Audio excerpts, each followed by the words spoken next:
ઉબડખાબડ બનેલા ખખડધજ રોડનું રિફ્રેશિંગ કામ નહીં થતાં આમોદ તાલુકાના 5 ગામના લોકોની ચૂંટણી બહિષ્કારની ચીમકી।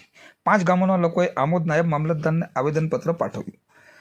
આમોદ તાલુકાના 5 ગામના લોકોએ ઉબડખાબડ બનેલ ખખડધજ રોડનું રિફ્રેશિંગ કામ નહીં થતાં આજરોજ આમોદ નાયબ મામલતદાર હેતલ ચૌધરીને આવેદન આપી ચૂંટણી બહિષ્કાર કરવાની ચીમકી આપી હતી। આમોદ તાલુકાના મછાસરા, માંગરોલ, દેણવા, વલીપોર, હેતમપુર ગામના આગેવાનોએ આજરોજ નાયબ મામલતદાર હેતલ ચૌધરીને આવેદન આપી રજૂઆત કરી હતી કે આછોદથી લઈને દેણવા સુધી 10 કિલોમીટર સુધીનો રસ્તો ખૂબ જ બિસ્માર હાલતમાં છે। ઉબડખાબડ અને ખખડધજ બનેલા રોડ ઉપરથી વાહન ચાલકોને અવરજવર કરવામાં ખૂબ જ મુશ્કેલી ઊભી થઈ છે। આ 5 ગામના લોકોની તબીબી ક્ષેત્રે તેમજ અન્ય ક્ષેત્રે પણ આમોદ સાથે દૈનિક વ્યવહાર જોડાયેલ છે, જેથી બિસ્માર બનેલ રોડને કારણે દર્દીઓ, પ્રસૂતા બહેનો, વૃદ્ધો તેમજ બીમાર વ્યક્તિઓને વાહન મારફતે અવરજવર કરવામાં ખૂબ જ મુશ્કેલીનો સામનો કરવો પડે છે। ત્યારે ગ્રામજનોએ તંત્રને અનેક વખત રજૂઆત કરવા છતાં કોઈ પરિણામ નહીં મળતા તેમની ધીરજનો અંત આવતા 5 ગામના લોકોએ આગામી ચૂંટણીનો બહિષ્કાર કરવાની તંત્રને લેખિત ચીમકી ઉચ્ચારી હતી।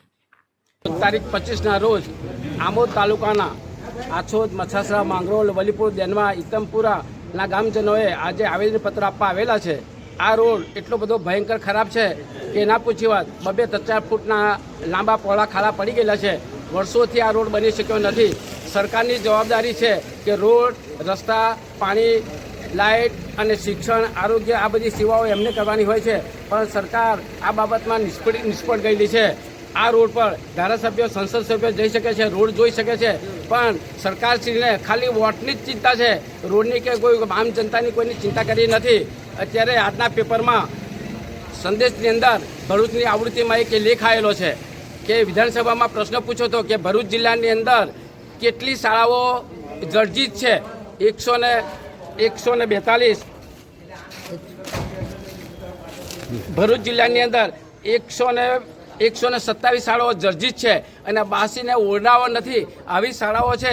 શિક્ષણ ખરેખર મફત આપવું જોઈએ, સરકારની બંધારણીય જોગવાઈ છે, પણ બંધારણને કોઈ પૂછતું જ નથી અને આવી શાળાઓમાં થઈને જ બાળકો કલેક્ટર, ડીએસપી, કલેક્ટર, ધારાસભ્ય, મંત્રી બને છે અને આવી શાળાઓમાંથી કશું થઈ શકતું નથી। અને એક લેખની અંદર આવ્યું છે, અંકલેશ્વર તાલુકાનું ગામ છે આલિયાબેટ, એની અંદર કન્ટેનરમાં બાળકો ભણવામાં આવે છે। તેના શિક્ષકે પણ કહ્યું છે કે હું છેલ્લા 5-6 વર્ષથી આ કન્ટેનરની અંદર બાળકોને ભણાવું છું। વિચાર કરી લો કેટલું શરમજનક બાબત છે કે આ રોડ બનતો નથી, મકાનો બનતા નથી। સરકારી શાળાઓમાં પ્રાઇવેટમાં બેસવું પડે છે, કન્ટેનર જેવા બેસવું પડતું હોય। આ રોડ છે 7 વર્ષથી 8 વર્ષથી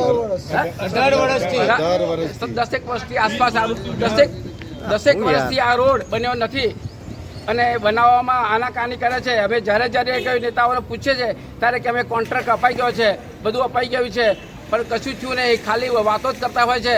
વોટ આવે તો ભલી મોટી વાતો કરે છે, પણ કોઈને કામ કરવાની કોઈને તમન્ના નથી એમાંથી। 2006 થી આ રોડ બનેલો નથી। 2006 થી આ રોડ ખરાબ છે।